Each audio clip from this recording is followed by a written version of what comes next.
Hello friends, most welcome to our YouTube channel Win Academy Bhadohi.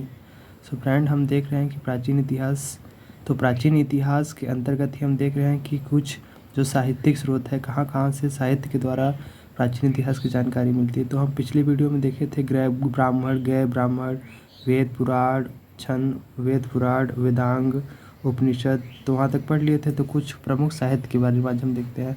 तो देखिए, सबसे पहला जो साहित्य है वो स्मृति साहित्य है। तो स्मृति साहित्य में प्राचीन राजवंशों की जानकारी मिलती है। पूछता है किस साहित्य में प्राचीन राजवंशों की जानकारी मिलती है, तो स्मृति साहित्य में प्राचीन राजवंशों की जानकारी मिलती है।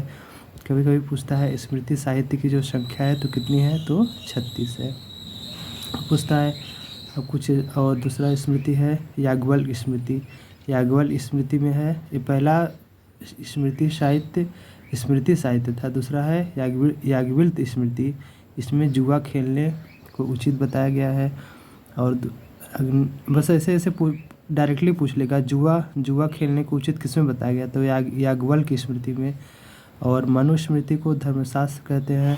इसमें दलित तथा महिला को नीचे दिखाया गया है। किस स्मृति में दलित तथा महिला को नीचे दिखाया गया है, तो मनुस्मृति में। इसे धर्मशास्त्र भी कहते हैं मनुस्मृति को। अगला देखते हैं, स्मृति साहित्य में पुरुष का विवाह 25 वर्ष एवं लड़की यानी कि महिला का विवाह, लड़की का विवाह 12 वर्ष में हो जाता था। इसमें 8 प्रकार के विवाह की चर्चा है। किसमें, स्मृति साहित्य में।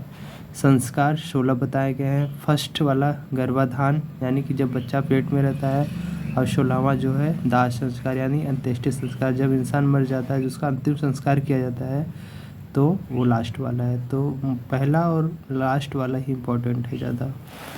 अब देखिए, इसमें रीढ़ कितने प्रकार के बताए गए हैं। किसमें, स्मृति साहित्य में। देव रीढ़, ऋषि रीढ़, पितृ रीढ़। पुरुषार्थ इसमें देखिए धर्म क्या क्या बताया गया है, धर्म, अर्थ, काम और मोक्ष। तो देखिए इसमें और क्या है, इसमें किसने आश्रम की चर्चा है, तो ब्रह्मचर्य, गृहस्थ, वानप्रस्थ, सन्यासी। ब्रह्मचर्य क्या होता है, 0 से 25 वर्ष। गृहस्थ क्या होता है इंसान का, 25 से 50 वर्ष। वानप्रस्थ मतलब सामाजिक एवं धार्मिक जीवन जीना चाहिए, 50 से लेकर 75 वर्ष। उसके बाद का जो एज होता है वो इंसान को सन्यासी बन जाना चाहिए 75 वर्ष के बाद के समय को। लेकिन आज के टाइम पे कहाँ इंसान की इतनी आयु है, पहले के ज़माने है, पर बहुत साल पहले का। आगे देखते हैं, कुछ और भी चीज़ें हैं। तो चौथे नंबर पर हम पुराण पढ़े थे, उपनिषद पढ़े थे 5वें नंबर पे। तो 6वें नंबर पे महाकाव्य पढ़ते हैं। देखिए, महाकाव्य मोस्टली 2 प्रमुख है तो 2 से अधिक, लेकिन जो मेन है वो 2 है। पहला है रामायण, दूसरा है महाभारत। तो जो रामायण है इसके बारे में देखते हैं। रामायण के जो लेखक हैं वो कौन है, महर्षि वाल्मीकि। इसमें कितने कांड यानी कितने लेसन है, तो 7 है।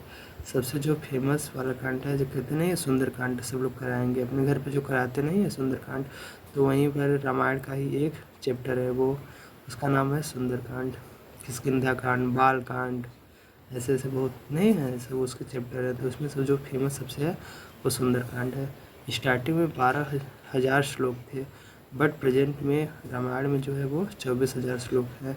यह सबसे बड़ा काव्य है। क्या है, काव्य, महाकाव्य नहीं, सबसे बड़ा काव्य है। सबसे बड़ा काव्य क्या है, रामायण है। अब महाभारत के बारे में देखते हैं। महाभारत के जो लेखक हैं महर्षि वेदव्यास है। इसमें जो लेसन है यानी कि इसमें हम कांड कहते थे, इसमें लेसन को हम पर्व कहते थे। इसमें 18 पर्व है। जो सबसे प्रमुख पर्व है वो भीष्म पर्व है। भीष्म पर्व में भगवत गीता है, भगवत गीता के बारे में चर्चा है। इसका जो महाभारत है इसका पुराना नाम जय संहिता है।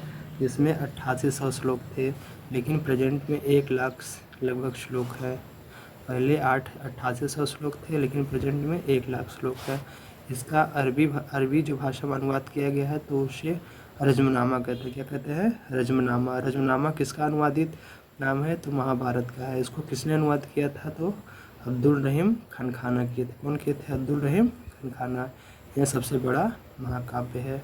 देखिए, सबसे बड़ा महाकाव्य अगर पूछेगा तो महाभारत, और जो सबसे बड़ा काव्य पूछेगा तो वो रामायण हो जाएगा।